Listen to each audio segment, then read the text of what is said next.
E agora é o seguinte, a gente vai falar de um tema, né, que não tem como sair aqui da nossa pauta, mas a gente sempre vê o lado positivo da coisa, como vocês sabem, né?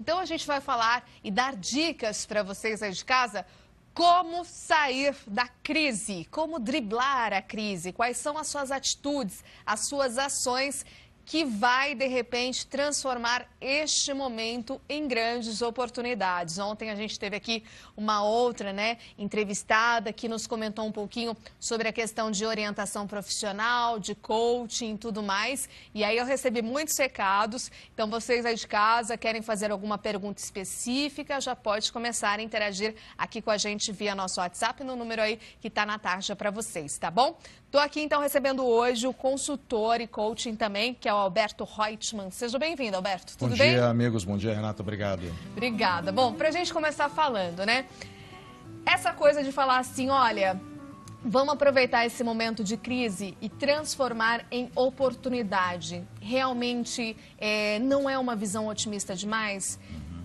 Tem que dar esse passo? Tem que dar o passo. É importante que as pessoas também não se acomodem, que elas estejam dispostas a fazer algo diferente. O mercado de fato está difícil, as coisas estão se transformando e o empregador, aquele que quer contratar alguém, precisa trazer alguém para a empresa que faça diferente. Ele, de fato, provavelmente essa empresa já demitiu, já substituiu, já passou por um processo de fazer um bom planejamento estratégico novo e ele precisa trazer gente nova, que tenha muito mais transpiração do que inspiração nesse momento. Certo, então não basta também você ficar ali esperando o momento acontecer e tudo mais. Você tem que correr, ser uma pessoa mais proativa, ter ações e atitudes. Tem muita gente que está reclamando, que está parado, congelado, reclamando do mercado, reclamando do governo, reclamando da vida, mas não manda currículo, não liga para os amigos, não coloca nas redes sociais, não faz nada diferente. A gente está vivendo um momento que, de fato, algumas pessoas estão chamando de seleção natural corporativa. O que existiu lá atrás, a seleção natural do Darwin, agora está vivendo a seleção natural corporativa, que é o quê? Os bons, de fato, estão conseguindo se destacar. Talvez nem os bons estão conseguindo emprego, mas os bons estão conseguindo pelo menos serem chamados para entrevistas. Hoje a grande preocupação é que você consiga fazer de um jeito que as pessoas te chamem para te ouvir. O problema é quando sequer te chamam para as entrevistas. Levar um não rotineiramente é até positivo, porque mostra que você está tentando. O duro é quando você não consegue sequer ser chamado para uma entrevista. Aí tem que repensar. E muita gente também, precisa se adequar. Eu acho que também tem aquela questão de não atirar, sair atirando para tudo quanto é lado. Ter foco. É importante também você ter aí as diretrizes traçadas, ter o seu foco, o seu objetivo, para que também não seja assim uma coisa meio loucura e de repente você fala, não, acho que não era isso. Agora vai ser um momento, a gente espera que essa crise vai passar, como sempre passou, a gente já passou por situações que a crise começava e, obviamente, tudo isso é cíclico, mas quando a crise passa, você deixa rastros na tua carteira de trabalho. Então, no momento do desespero, é muito comum você aceitar algumas questões que talvez não sejam da sua própria profissão ou da sua própria motivação. E isso pode contaminar um pouco o processo. O que eu recomendo que as pessoas façam é que muitas vezes elas possam adaptar o seu currículo dependendo da vaga que elas mandam. Então, tem muita gente que dá tiro para tudo quanto é lado, pega e manda o currículo para 100 e-mails de uma vez. Anexa o nome de todos os endereços num único e-mail e dispara.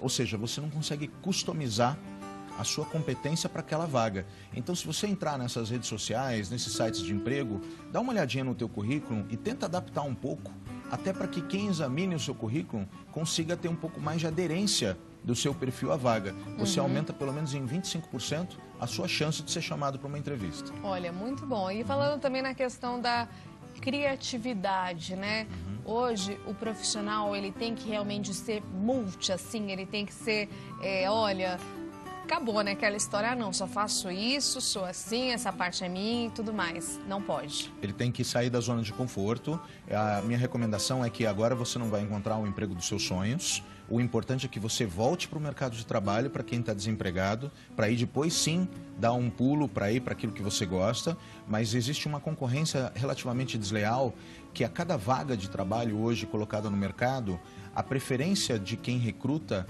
é entrevistar 10 pessoas. Dessas 10 pessoas, a cada vaga, 7 pessoas ele dá preferência para quem já está empregado.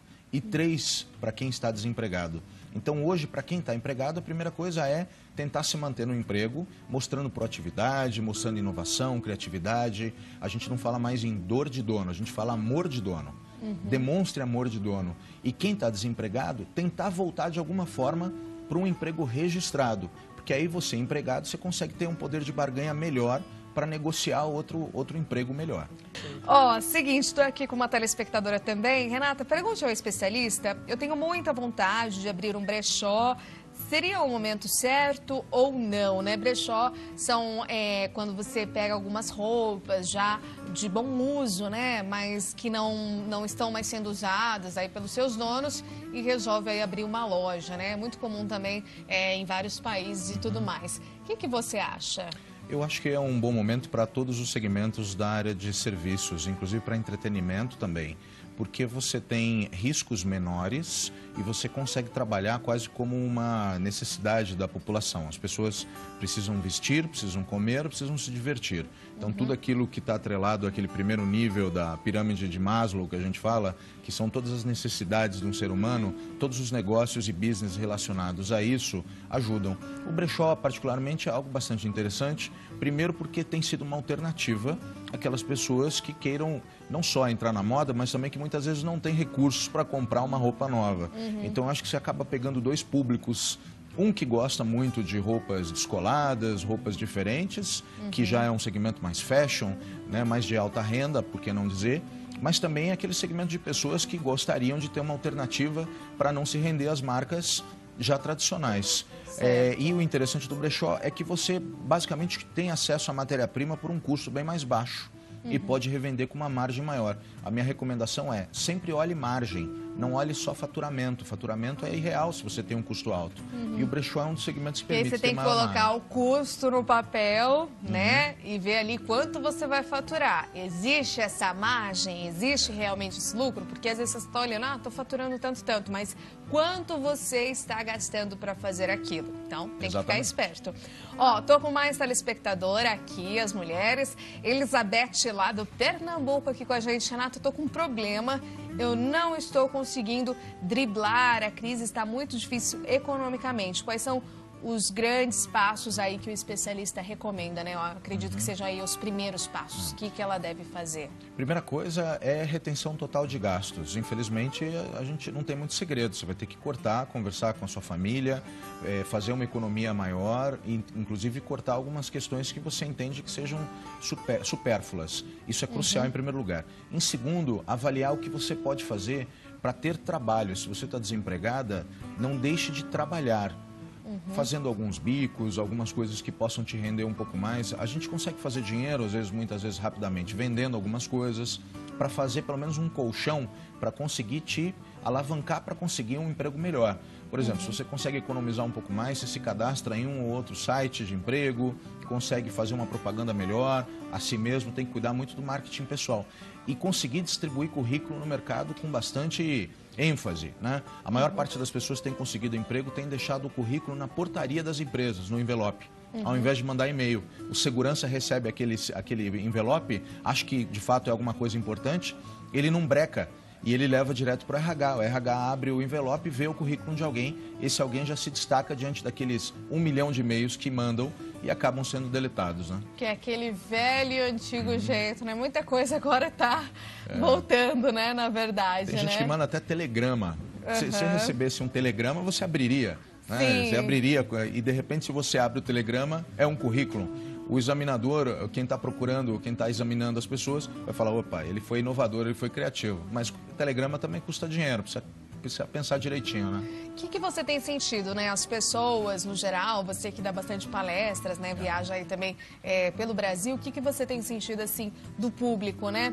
O brasileiro, porque quando chegou a notícia da crise e a gente começou a sentir, assim, no bolso, amigos, colegas, né? Na verdade, sempre tem alguém da família, né? Que nesse momento teve corte, ficou desempregado e tudo mais.